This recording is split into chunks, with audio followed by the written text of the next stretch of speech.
fan of Betsy.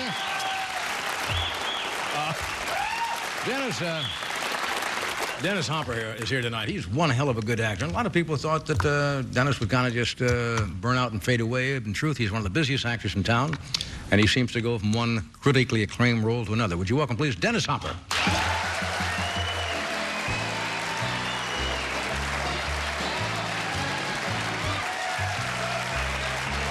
Yeah. Good to see you. Thank you. Yeah.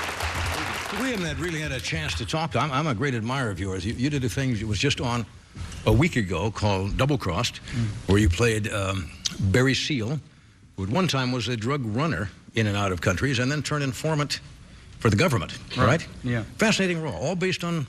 It was a true story, yeah. Yeah, he was an amazing man. It's a much more complicated story than they could obviously tell on television, but that was great. It was fun doing it. I was in more airplanes, yeah. Did you fly at all? No, but it was great. Yeah. I really had a good time. There were planes that I was in that should never fly. I mean, they had no instrument panels, but we took them up, yeah. It was fun. And another thing you did a year ago, a thing called, with Barbara Hershey, called Paris Trout, Paris right? Trout, yeah. Yeah, see? Actually, I got nominated. I'm up for an Emmy. Yeah. You like those kind of offbeat roles a little bit, right? I like them. I get them. You know? Let me read you. Let me read you a quote. I want to see if you said this. In Blue Velvet, which was he played a fellow by the name of Frank Booth, who was a murderer, a maimer, drug dealer, beer-guzzling psychopath sadist who tortures and humiliates a nightclub singer for his sexual pleasure. The story was that you called up director David Lynch and said, "I am Frank." And I'd stopped drinking and taking drugs at the time, which is really weird. Yeah, I don't know how to explain that. I loved that part. I loved it. Yeah, I understood the part. I don't know how to. Right. I don't know how to get out of that one. You've had a kind of a. We don't know each other well, but you've had kind of a crazy up and down. Yeah, career it's been really insane. I'll tell you something though. I saw you give a speech one night. It's one of the most memorable things I've ever witnessed. What was that? Of anybody. It was at Wasserman. I can't remember whether it's Wasserman's 50th Lou year. Wasserman, 50 years at MCA. Yeah. That was amazing. I mean, you just blew me apart with that. I mean, I was amazed at you. Well, I was just out doing some jokes and stuff like that. Oh boy, no, it was great. It was a great speech. Oh, we got to get together more often. Were you there that night? No, it was wonderful. Well, that's right. It was really wonderful. I came over to thank you, and you were very shy and sort of couldn't accept, the thanks. And George Burns was sitting at your table. That's right. And I went over to George Burns, and I said, "I want to tell you how I admire you, and I've never met you, and so on." He said, "Kid, are you?" This is about a year or two ago. He said, "Kid," he said, "are you in the business?" And I said, "Yeah." He said, "Are you going to stay in the business?" And I said, "Yes, sir, I think so." And he said, "Me too." Only 94 at the time, or 93. Right. They're great. It's great. Yeah. How'd you get into acting? Well, I was a farm boy from Kansas, and I wanted to know where the trains were going. And, You just something like got that. the hell out of just decided to leave the Midwest? Yeah, it was, I was in the Dust Bowl the same period, that period of time. Yes. You were around there. Yeah. And movies, it was a great light in a dark theater, and that was my first real contact with the outside. Did you ever have any formal training? Anybody in the family at all in the entertainment business? No. But I later studied with Strasberg in New York, and he was a great teacher. And I was very fortunate. I started acting at the Old Globe Theater in San Diego. Yeah.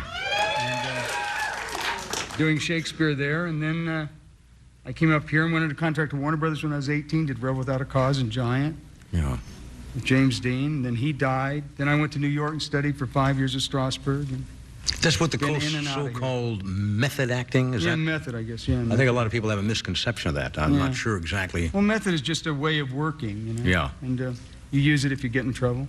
Strasberg taught through the senses: the smell, seeing, taste, touch, hearing, and if you can use those, that controls your brain. In other words, if I'm burnt with a cigarette, it goes up here and says you're being burnt here, and so on. So by doing sense memories, we could then do emotional memories by recalling an emotion. Yeah.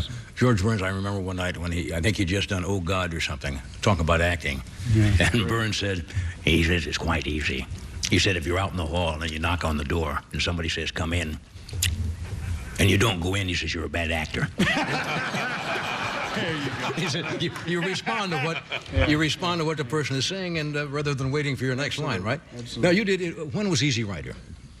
Easy Rider was we shot it in '67, edited in '68, came out in '69. Now that's when you gave Jack Nicholson. That was the first thing that brought Jack Nicholson to prominence, wasn't it? That first role. Mm-hmm.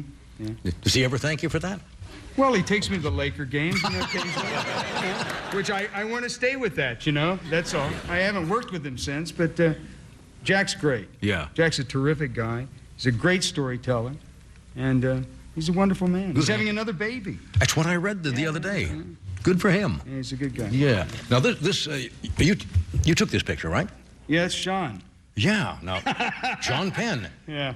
Now, a lot of people would say, how'd you get him to pose for a picture? Because his reputation with people who take photographs is not exactly, a quiet one. Yeah, Good picture, though. This is Interview. It's coming out this month. Right. And, well, Julian Schnabel is an artist, and he did the article, and he wanted to take Sean's picture, and Sean said, no, I have my own photographer. And then Julian called me and said, you directed him in colors. Right. You asked him if I can take his picture, and said, Julian, he really has a problem having his picture taken. He beats people up when they take his picture, so on. He said, yeah, but if you ask him and you take his picture, he can't deny you. So I called Sean up, and I said, Sean, he said, well, you're the one guy that I'll let take my picture, so there it is. Yeah. He's a great guy, Sean Penn. In fact, he's going to be with us. And I'll tell you, he has directed a movie that is the best first film I've ever seen. And I'll throw Easy Rider into that, too, which is my film. Sean has directed a film called Indian Runner, and it is sensational. Good. I have one little scene in it. Charles Bronson has a couple little scenes in it. But Sean has directed this movie, and it's really wonderful. He's an intense man, isn't he? It's wonderful. And he did it in Omaha. Is that right? Nebraska, and you're from Omaha. You betcha. He used to work in Omaha. Yeah. He's intense. Yeah. I can see where you two would get along well together. He's a good guy. Let me take a break. We'll be right back. Stay where you are. Want to